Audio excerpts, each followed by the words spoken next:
Hi, this is Aaron Wilson. It's Sunday night, and it's the Texans players' day off. Tomorrow, Monday, full pads. That means there's going to be some popping out there. You're going to hit. You're going to try not to hit to the ground. So it's all about taking care of your teammates, but at the same time, the coaches want to see what is real football like from the different competitors all across the roster. And you got to be a physical football player. You got to be aggressive. You got to be tough. And there's also an injury and a safety factor when it comes to hitting. So we'll see that. We'll be watching closely, see if they see any good sticks out there as the guys have on helmets, shoulder pads, and for those that still wear thigh pads and knee pads, which is kind of old school. A lot of guys don't wear those, but they're going to be in full pads and it is full contact. So we'll see how they go about orchestrating, introducing a more physical practice. And I can tell you this, the big emphasis is trying to avoid injuries, but it's difficult to do that once it is full contact. And it's part of the proving ground of football at any level, high school, college, or pro. So that'll be a fun day, and we'll learn more about the offensive line. You know, is that an equalizer for an offensive line that's been overwhelmed, dominated at times by a very talented defensive line tandem of Danielle Hunter and Will Anderson Jr.? When you can be more physical, when it's full contact, you can put your hands on people and try to stonewall them at the point of attack and lock them down and, of course, hold a little bit. All offensive linemen, good, smart offensive linemen know how to hold and not get caught for it. That's when we might see, okay, well, things that didn't really show up well when they were, playing in shorts. Now, maybe the offensive line plays a little better. Maybe it's even worse. Who knows? It's going to be a very interesting situation, and that's something we'll be watching closely. It's the trenches. And no, we will not have a lot of video of that. That is during the full teamwork. I wish that we would have all of that to break down for you, but it's not allowed because of competitive reasons and under the NFL media policies. That's why when I show the videos that I have the access to, it is the flex period, it is the individual drills, and so we're just trying to kind of give you a taste of it by putting those together, compiling those each day for you all to watch for your viewing pleasure. So there's a reason for that. I know people ask me all the time, why don't you have this player? Why don't you have that player? It's not allowed, and I have to follow the rules. I'm a credentialed official member. I am also past president of the Pro Football Writers of America chapter here in Houston. I'm a proud member, dues-paying member, and so there's rules to follow, and I follow them. So you have to work within the system, and that's why you don't necessarily see that. Okay, but let's talk about some of the highlights of the week, some things that we saw. We mentioned the defensive line. We're seeing new moves out of Will Anderson Jr., an expanded repertoire from Will, which could only mean better finishing, more sacks, more tackles for losses, perhaps more forced fumble and strip sacks. Big emphasis on finishing at the top of his rush and maintaining his leverage and center of gravity as he breaks down into a football position to try to get the quarterback on the ground. I think he was already a good finisher. I think he's going to be a better one because that's what he's worked on this entire offseason. He's also trained with Myles Garrett and Danielle Hunter, and Will is ripped up. He has lost a little bit of weight and some body fat, not a significant amount, but he looks good out there. I look at what's going on with Danielle Hunter, and it just looks like a absolute rerun of last year where his speed, the Euro step move, the spin move, all those things working in his favor, and an absolute specimen. And you can see the track background. He's just shot out of a cannon there. Former Morton Ranch standout in football, basketball, then LSU. So sticking with the theme of dominance, and I've seen Christian Kirk win consistently when he's in single coverage. He's been excellent in the slot. It's developed very well, the chemistry between him and C.J. Stroud. So that's been another thing that's jumped out to me this week as far as a positive. And Nico Collins, just on top of his game. To me, he looks even more explosive. I know he's worked very hard. He's got some extra work he does on his body with Dr. Tan Nguyen. So he works with him closely to Revolve Physical Therapy. and they do a great job over there to try to keep himself limber and ready to go. So, yeah, so far so good with Nico. Both Jaden Higgins and Jalen Noel have had their moments. I just feel like Noel has been a little more involved than Higgins and made a few more plays. But Higgins, very clearly to me, will be, when it's said and done, the number 3 wide receiver. Offensive line, I'll kind of go with some quick hits on the offensive line. So Cam Robinson has been as advertised. He's solid. He's not spectacular. He knows what he's doing out there. He is a technician, and he's not the most impressive guy looking as far as physically. It's not a bodybuilding competition. He's just kind of there. But he moves his feet really well. He's got very quick feet. He's got good bend. He develops torque and power as a blocker. Good player. Laken Tomlinson is solid. Laken Tomlinson shows up every day, hard hat guy, very smart, what you'd expect as a Duke guy. It's a very real competition between Jake Andrews and Jaret Patterson. Andrews has shown me some power and strength, and I wrote an article about him for www.click2houston.com, KPRC, too, about Jake Andrews, and he has that background, of course, with Cole Popovich at Troy University, and that helps him a little bit. But it is still a running competition between him and Patterson. And then Titus Howard, I think, looks comfortable as a right guard. This is one of several positions he's played. He's played everywhere but center. That's the only spot we've never seen Titus Howard play. I don't even know if he can snap. Blake Fisher had a rough week out there with false starts, with having problems dealing with speed and power when it came to blocking these guys, or not blocking them, rather. And then the most impressive newcomer on offense to me has been Ariante Ursery, the massive rookie from Minnesota. Really impressed with him and everything I'm seeing from Ursery, like what he's doing out there. Dalton Schultz, a little bit of a bounce back so far. It's early for me to say, hey, last year is completely behind him, but I think he looks pretty good out there so far. I've been impressed with Brevin Jordan's comeback from the torn ACL.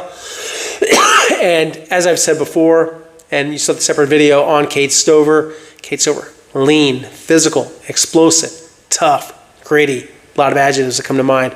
Running some good routes, making some plays. And then CJ Stroud, obviously. With CJ, he's had a couple of picks, couple pick sixes, and a lot of that is because he's going to take a few chances in practice. I'm not overly worried about CJ. He's been always pretty good at efficiency and taking care of the football. I think he's going to take some chances. He's also out there against a great defense. As you guys know, we've talked about this in a separate video, no Joe Mixon, and Joe will probably not do any preseason football. He didn't do any preseason football as far as games since 2021 when he was playing for the Cincinnati Bengals. Last year, he played in no preseason games. He had a quad injury for a great amount of camp, and then he rushed for 159 yards. They are going to reevaluate him at the end of the preseason and see, does it make sense for him to play against the Rams? That has not been ruled out, and they are hopeful that he can get back out there for that. If not, it's Nick Chubb. I don't necessarily think Nick Chubb has looked very explosive. I've seen quicker moves by Jahar Jordan. I think that he's looked pretty good.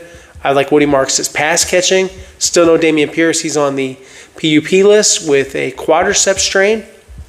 Davis Mills has had his moments as a backup, but Davis has made some good throws. I like what I've seen from Davis.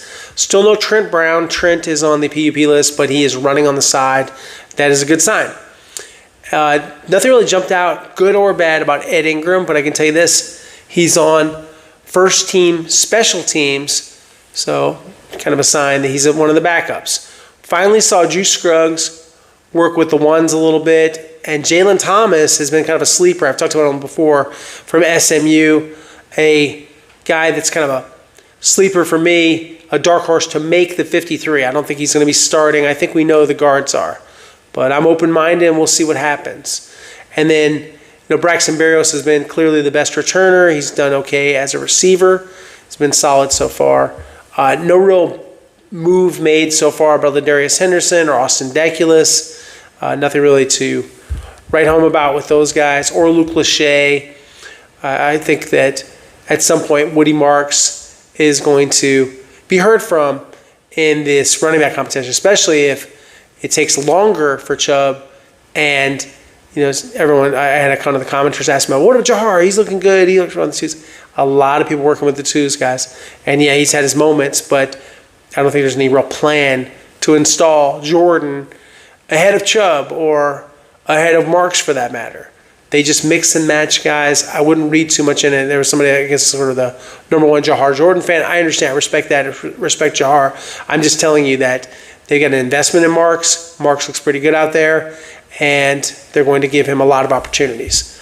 Okay, so that's kind of it for me on offense. Nothing really jumps out on Xavier Hutchinson, Justin Watson. They've been fine. Nothing really to, really remarkable about with those guys. We've talked plenty about Anderson and Hunter, but what about Tim Settle Jr.? Tim Settle Jr. has made a lot of plays. He's been tough to block, tough to budge, and he's been quick. Since he's really matured in the last few years and gotten better overall in technique and conditioning and diet, I just see a upward trend of Tim Settle Jr. So I like what I'm seeing from him. Same thing with Mario Edwards Jr. He's made some plays. I think he's been impressive. So is Darrell Taylor. A lot of heat off the edge from Taylor. And that really works well, dovetailing with Danielle Hunter and Will Anderson Jr. We've seen good run stuffing, setting the edge, so far from Dylan Horton. That's one of the strong suits of his game. Christian Harris is still watching, and they have not had him out there practicing. He is on the active roster, not on the PUP list, but he's still working back from the calf, and he's getting closer, but they haven't had him out there yet. A couple other injury notes I'll just want to go through with Jalen Petrie. I believe it's an ankle, and it's mild, and he might be even doing interviews this week, so it's nothing real serious with him. I'm told just minor bumps and bruises for Arthur Mollett, who also didn't practice on Saturday. So both those guys were out, and Miles Bryant had a pick six while stepping in for them. Miles Bryant's very sneaky good, makes some plays. Azeez Al-Shire pick six. He's been every bit the leader. He's the standout linebacker of the group. Henry Toto makes some plays too. Very good at taking good angles and finding the football. Among the backups, Jake Hansen's done that too. I like what I've seen from EJ Speed. He is rangy. He's tall. He's a good tackler. He just has to maintain a lower pad level because he's 6'4" and change. Former Tarleton State standout and Colts starter, 142 tackles last year. Derek Stingley Jr., he really doesn't have a lot to improve upon, but he has maintained his gold standard at corner very few times as he tested. I've seen some pretty good plays. He learns the defense from C.J. Gardner-Johnson, rangy guy, hitter. I expect at some point for there to be a few fireworks with C.J. Gardner-Johnson. Kalen Bullock didn't gain a lot of weight or anything like that, but rangy, tough, ready to go. Kamar Lassiter just building on last year. Looks very good. Jalen Petrie the other day before had this little tweak.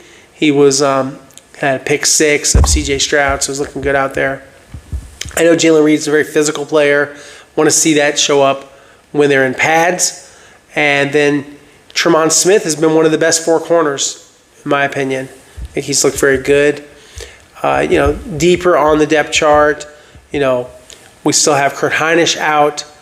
They may need a defensive tackle at some point. For depth, Casey Asai, Eli Cox, both activated. And, Jackson Woodard, pretty smart at finding the ball. No real big plays yet from Damon Arnett Jr., but back out there on the field after missing some time with dehydration. And then, D'Angelo Ross saw some work at nickel behind Miles Bryant because they were that thin at the position. A standout, and I've talked about him before, but I want to talk about him again. Solomon Byrd knows what he's doing out there, and he is tough to block. He is a good backup defensive lineman, and don't be shocked if he finds his way onto this roster, if what he's doing in practice translates into these games the way it did against the Titans in the regular season finale. So, guys, we'll have more and more coverage. We're going to be at practice in the morning, and we're going to hear from Derek Stingley Jr. this week, so I'm looking forward to talking to Derek Stingley. And Sheldon Rankins and Brevin Jordan also on the interview list. So we're going to have some great content for you guys. I have my article up on Jake Andrews. You guys saw the video on Kate Stover. And I'm going to post this one and, of course, an interview with Rod Wright, the Texans defensive line coach. What a lucky guy. He's coaching in his hometown. He's from Alief Hastings. He went to the University of Texas. He worked at Sam Houston, then Miami. Then he gets this job.